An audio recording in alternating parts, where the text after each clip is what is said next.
4 air crew members are missing after an Australian Army helicopter ditched off the Queensland coast. Canberra, Australia, AP. 4 air crew members were missing after an Australian Army helicopter ditched into waters off the Queensland state coast during joint military exercises with the United States, officials said Saturday. The MRH-90 Taipan helicopter went down near Lindeman Island, a Great Barrier Reef tourist resort, at about 11 p.m. Friday, Exercise Director Australian Army Brigadier Damien Hill said. A search involving US, Canadian and Australian personnel was underway to find the crew, who are all Australian men, officials said. Debris that appeared to be from a helicopter had been recovered, Queensland Police Assistant Commissioner Douglas MacDonald said. The Taipan was taking part in Talisman Sabre, a biennial joint US-Australian military exercise that is largely based in Queensland. This year's exercise involves 13 nations and more than 30,000 military personnel. Defence Minister Richard Marles said the helicopter ditched, which refers to an emergency landing on water. Defence exercises, which are so necessary for the readiness of our defence force, are serious. They carry risk, Marles told reporters in Brisbane. As we desperately hope for better news during the course of this day, we are reminded about the gravity of the act which comes with wearing our nation's uniform.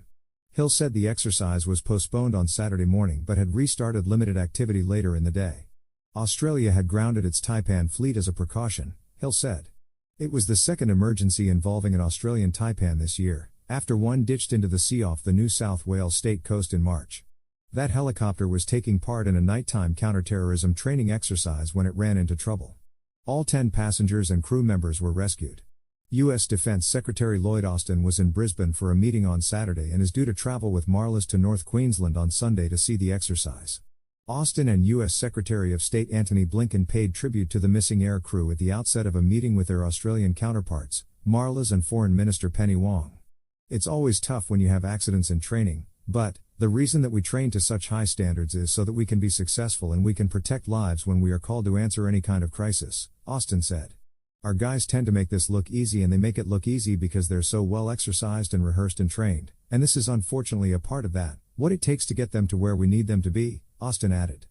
Blinken said, "We're so grateful to them for their dedication, for their service, for everything they've been doing to stand up for the freedom that we share, and that is what unites us more than anything else." Marles thanked the United States for their contribution to the search and rescue effort. The missing helicopter had just dropped off 2 Australian commandos before it hit the water, Australian Broadcasting Corporation reported. Australia announced in January that its Army and Navy would stop flying the European-built Taipans by December 2024, 13 years earlier than originally planned, because they had proven unreliable. They will be replaced by 40 U.S. Black Hawks. Marles said at the time the Lockheed Martin-designed Black Hawks have a really good proven track record in terms of their reliability. Australia's Taipans had been plagued by problems since the first helicopter arrived in the country in 2007. Australia's entire fleet of 47 Taipans was grounded in 2019 to fix a problem with their tail rotor blades.